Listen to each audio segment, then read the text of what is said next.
Mob said there are multiple Easter eggs in Poppy Playtime's first 2 chapters that hint at chapter 3. But in reality, so far no one has noticed any. Until today. And does it have to do with the end of the chapter? Right when we're running away in Huggy Wuggy's pipes and heading straight to Poppy's room. Okay, let's back up a bit. If you remember, at the end of the pipes, we have several writings in different colors, which warn us of various things.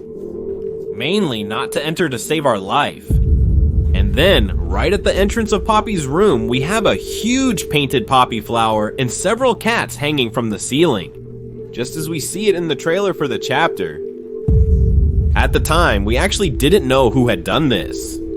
But all these things specifically connect with one of the smiling creatures, and I mean CraftyCorn. Initially, it was speculated that they were the last people who were alive in this factory.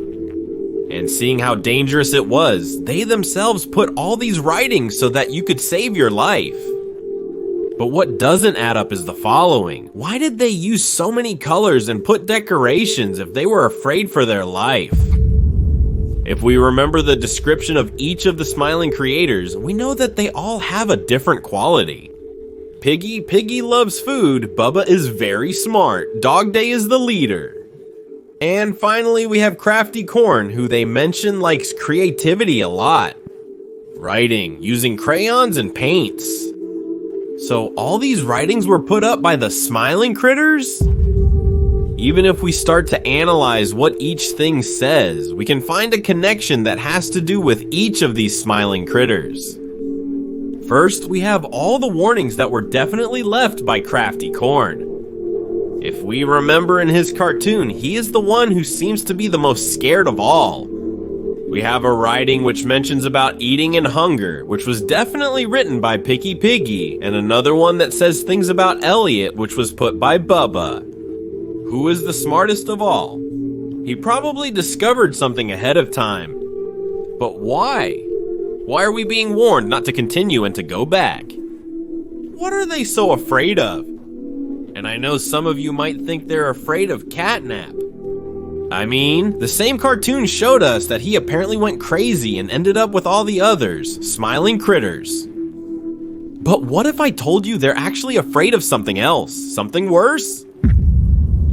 If we continue with the drawings, we get to Poppy's room where she was locked in a glass box. But apparently she was asleep because she didn't say or do anything. Apparently everything points to someone locking her up there with the red gas that Playtime used to put the orphaned children to sleep. Or the gas that we now see CatNap uses to complete his plans. Can we confirm that it is this gas? Because right after we free Poppy Player, he immediately falls completely asleep until Poppy wakes him up. So how was the work of all the smiling critters along with CatNap to lock up Poppy? This would tell us that Poppy is actually not our ally, but rather someone we should fear. And this makes more sense if we start to analyze the story behind CatNap and the smiling critters. In reality, they are just innocent children who were put into these bodies by some crazy experiments that Playtime had, and the same is the case with Theodore, who was put inside the body of CatNap. And they all share something in common, and it has to do with the 1006 experiment. This very experiment was the one that helped everyone to escape from that horrible place, but when the 1006 experiment met with the Playtime staff, they themselves described it as a very dangerous experiment prone to violence.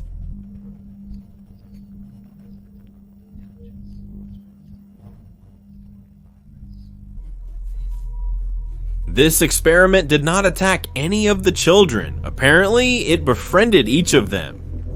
If we remember, it seems that the monsters want to end Poppy in some way or another. She is the only one who seems not to.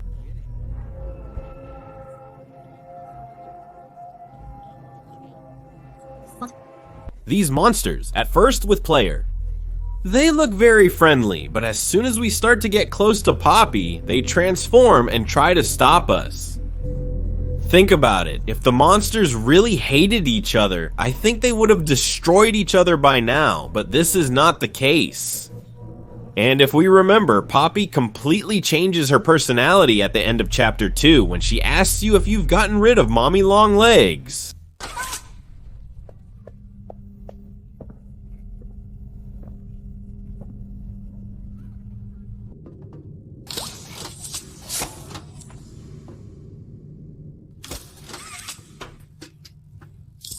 As if she was super angry or seeking revenge for some reason. Maybe this is the reason why, instead of taking you to the exit, she took you to the playcare. So now she can take revenge against the smiling critters for locking her up. It could be that what she's looking for is to stop all the monsters who tried to stop her to achieve some plan, or something we still don't know. In reality, most of the monsters that appear in Poppy Playtime are children or innocent people who were put into these bodies just for simple experiments. Why would they want to do something bad to others? Possibly they are just seeking revenge on all those who hurt them.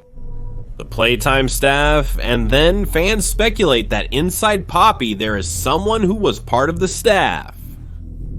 Now it all makes sense, right? That's why all the monsters are trying to stop us, including CatNap. They want to stop us, not because they're bad, but because, unintentionally, we're helping Poppy with her evil plans. At first, she pretended to be our friend to supposedly help us get out of the factory. But as we saw at the end of chapter 2, she's hiding something and actually wants to use us to help her find revenge, which she possibly wants to end with the prototype 1006. It was in our faces the whole time, and with this new discovery we made about the pipes and the beginning of chapter we can make more sense of this new theory.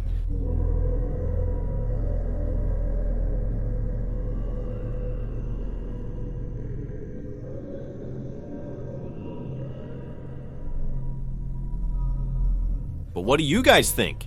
Do you think these writings were actually put up by the smiling creators? Do you really think Poppy is the villain in this story? See you in the comments.